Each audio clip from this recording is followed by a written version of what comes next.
So today I just wanted to take a look at the 1989 film The Church. This was directed by Michele Soavi and produced by Dario Argento.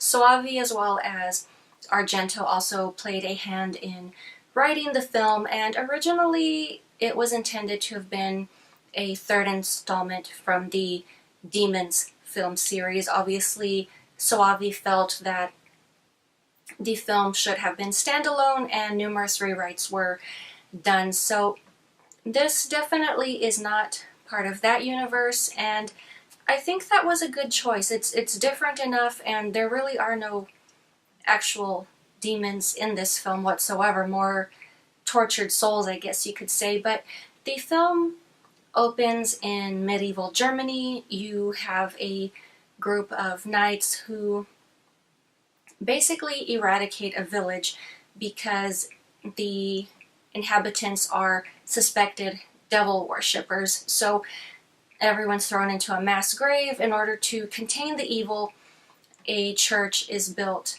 above their gravesite. So we skip to present day 80s and we basically have this beautiful cathedral. It has obviously stood for hundreds of years, and it's basically their new librarian who pretty much unlocks this door, I guess you could say. So yeah, I always leave it to the bookworm to get into things they shouldn't, right?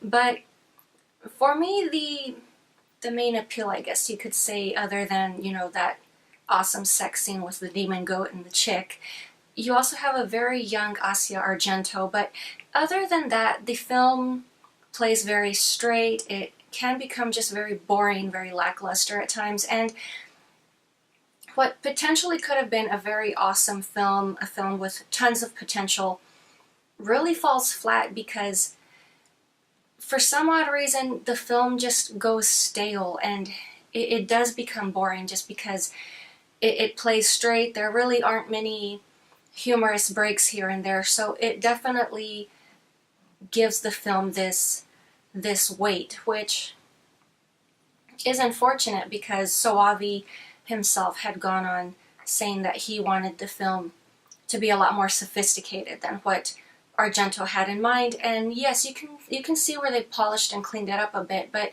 it definitely had a ways more to go. The film is good for what it is. It's really not a bad film at all. Obviously, you know, if you're a fan of Argento or Soavi, I would definitely say check this out, especially if you just like Italian horror in general. You know, definitely very worthwhile.